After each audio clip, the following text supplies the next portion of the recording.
Alright, so let us look at the concept of lifecycle hooks. So basically when a component is formed, it is managed by a framework. First it will create the components and it will insert them into the DOM and then it renders them, right? So that's what works first, and then removes them from the DOM as and when required. It also monitors the components for property changes, the lifecycle hooks, and generally components don't need to call these hooks, but it is possible. So what are these hooks? First is a constructor method. This fires when a component instance is created. As soon as a component is created and you want to do something, you can use this constructor. Now here do not get confused with the wire method. That is different. Wire will also fire when you wire will call a method apex class method when the component is initialized. It is not called from the constructor. Constructor works on the component, and this will also fire as soon as a constructor is created. Okay. You can add attributes to the host element in any other lifecycle hook, but don't add attributes to host element, and this is in the construction phase. Basically, you can do some things that you want to do when the component is initialized. The next thing that we have to do is next lifecycle hook is the connected callback. Now when we saw that when we did the init, we are getting all the accounts from the backend contacts for that account, and we are loading that in the component. So basically what it is doing is it is fetching the data and it is creating the template for them. So like if you look here in the HTML, if you look in the HTML, see this initially will not have any data, but as soon as the init runs, it will fill up this account list. And so these DOMs, so basically what was happening here is when we were trying to create a account list, this wired component fires and gets the data for us, right? To get the accounts and contacts for that. So what is actually happening? There is already a DOM which the template is rendering. Now as and when the data is fetched, this DOM gets rendered. So all this are various component events which are happening. Okay, so at each and first thing is the component loads. Okay, the first thing when the component loads, the constructor will fire. Okay, connected callback will fire whenever the DOM is added. Okay, then we have another lifecycle method called as rendered callback. Once the component has rendered itself, at the end of the rendering phase also you can call a method. See, now each of this has got a separate use case. Like constructor can be asked to do any initialization activities.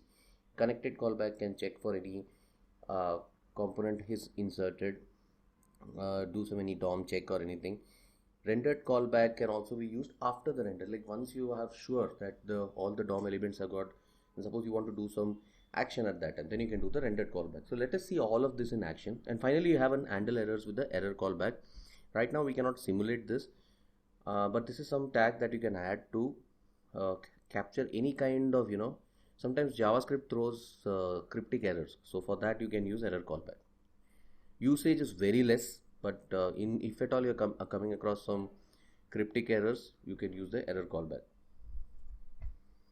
So let us add this lifecycle methods here. So we are going to use the same account contacts lifecycle accounts contacts component, and I'm going to add the lifecycle methods to these.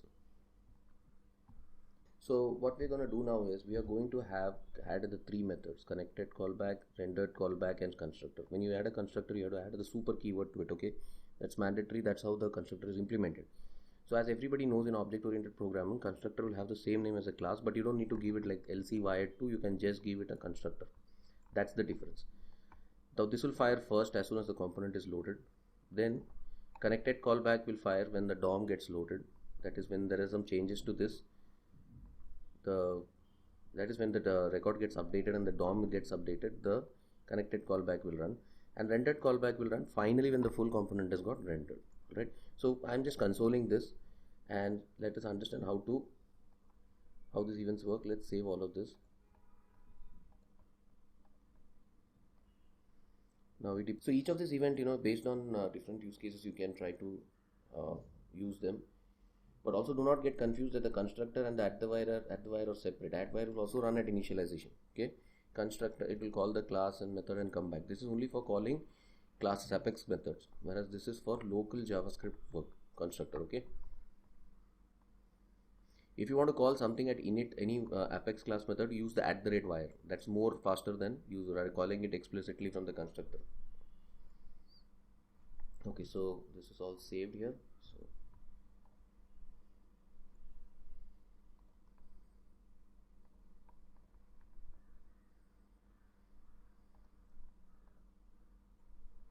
So let's clear this up.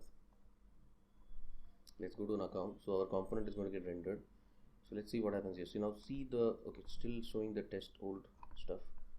So let me just change, I have to change text.